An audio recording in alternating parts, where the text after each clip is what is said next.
SIR নিষ্পত্তিতে supreme কোর্টের যে বেনজির নির্দেশ, বিচারক নিয়োগ এবং তারপরই তৎপরতা দেখা গেল। হাইকোর্টের প্রধান বিচারপতির নেতৃত্বে আজকে বৈঠক হলো এবং সেই বৈঠকে মুখ্য সচিব, ডিজিপি, সিইও, এজি এবং অতিরিক্ত সলিসিটর জেনারেল ছিলেন। বৈঠকের পরই জেলা জজদের সঙ্গে ভার্চুয়াল বৈঠকে প্রধান বিচারপতি। এসআইআর নিষ্পত্তিতে বিচারক নিয়োগে সুপ্রিম কোর্টের নির্দেশের পরেই একেবারে তৎপরতা লক্ষ্য করা গেল। এসআইআর হবেই এবং এসআইআর যেন মসৃণভাবে হয় তাই একবারে বিচারক নিয়োগ করে দেন এবং সেটা কলকাতা হাইকোর্টের নজরদারিতেই হবে, কলকাতা হাইকোর্টের প্রধান বিচারপতির নজরদারিতে হবে। এবং সেখানে হাইকোর্টের আজকে প্রধান বিচারপতির নেতৃত্বে 1 ঘন্টার জরুরি বৈঠক হয় গতকাল সুপ্রিম কোর্টের কড়া নির্দেশ, ঐতিহাসিক নির্দেশের পরই।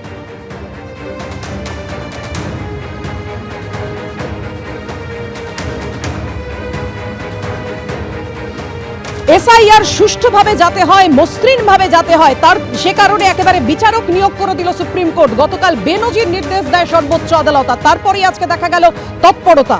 কলকাতা হাইকোর্টের প্রধান বিচারপতির নেতৃত্বে 1 ঘন্টার জরুরি বৈঠকে মুখ্য সচিব, ডিজিপি, সিইও, এজি এবং অতিরিক্ত সলিসিটর জেনারেল। কথা বলবো, আমাদের সঙ্গে রয়েছেন আমাদের প্রতিনিধি রুমা পাল। রুমা, কি ঠিক হলো আজকের এই বৈঠকে? দেখো, এখনো পর্যন্ত যে খবর, যে এই বৈঠকে কমিশন অবশ্যই যেটা চেয়েছে সেটা প্রতি বিধানসভা ক্ষেত্র অনুযায়ী একজন করে জুডিশিয়াল অফিসার চাওয়া হয়েছে কমিশনের পক্ষ থেকে।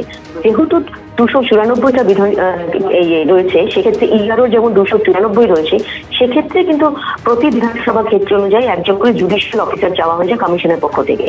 এবং আশা করা হচ্ছে যে সোমবার থেকেই নথি যাচাই এবং নিষ্পত্তির কাজ শুরু হবে।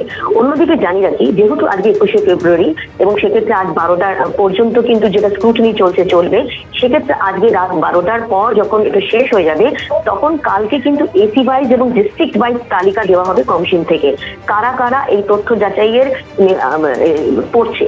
সেক্ষেত্রে এখনো পর্যন্ত যা খবর, 45 লক্ষেরও বেশি ডকুমেন্ট এরকম রয়েছে যারা কিন্তু এই যাচাইয়ের তালিকায় পড়বে। যাদের ডকুমেন্ট এরকম রয়েছে যে সার্টিফিকেট ব্ল্যাঙ্ক ডকুমেন্ট রয়েছে, কোনো জায়গায় এসআইআর প্রয়োজনই ঠিক নেই, সেক্ষেত্রে ম্যাট্রিকুলেশন সার্টিফিকেট ঠিক নেই, তারিখ আলাদা রয়েছে, এরকম ধরনের যে ডকুমেন্ট রয়েছে তারা কিন্তু এই তথ্য যাচাইয়ের ক্ষেত্রে পড়বে।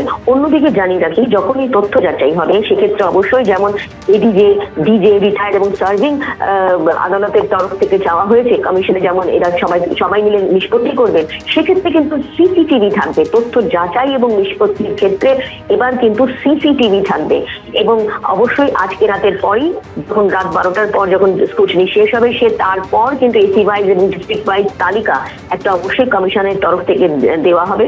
যে ক্ষেত্রে অবশ্যই যখন সোমবার থেকে মনে করা হচ্ছে যদি শুরু হয় এই নিষ্পত্তি এবং যাচাইয়ের কাজ, তাহলে সেই তালিকা ধরেই কিন্তু নিষ্পত্তির কাজ শুরু হবে। এখনো পর্যন্ত যা খবর, আবারও জানাচ্ছি যে 45 লক্ষেরও বেশি ডকুমেন্ট কিন্তু এই আওতায় পড়তে চলেছে, এমনটাই খবর। অন্যদিকে এটাও ঠিক, যেমন সিসিটিভি থাকবে, তেমনই কিন্তু বলা হচ্ছে যে এটা দ্রুত যাতে সম্পন্ন হয় এবং 28শে ফেব্রুয়ারি যেমন চূড়ান্ত ভোটার তালিকা প্রকাশ পাবে, তাহলে কি এই যে একটা সাপ্লিমেন্ট যে লিস্ট তৈরি হবে, তাহলে কি সেটা এর সাথে কি সংযোজন করা হবে, সে নিয়ে কিন্তু এখনো কমিশন কিছু বলেনি। তবে এটা ঠিক, দ্রুত কাজ শুরু করতে চাইছে যাতে সোমবার থেকে কাজ শুরু হয় এবং অবশ্যই আদালতের নজরদারিতে এবং যারা করবেন। এবং সেক্ষেত্রে এটাও ঠিক যে 45 লক্ষেরও বেশি যারা ডকুমেন্ট রয়েছে এই তথ্য যাচাই আওতায় পড়ছে। তবে কালকে জানা যাবে এসি ওয়াইজ এবং ডিস্ট্রিক্ট ওয়াইজ যে তালিকা দেবে কমিশন, তার থেকে কিন্তু পরিষ্কার হয়ে যাবে একেবারে ফাইনাল লিস্ট, কত ভোটারদের ডকুমেন্ট কিন্তু আবারও পুনরায় যাচাইয়ের, সুপ্রিম কোর্টের নির্দেশে পুনরায় যাচাই করা হবে, সেটা কিন্তু কালকেই জানা যাবে।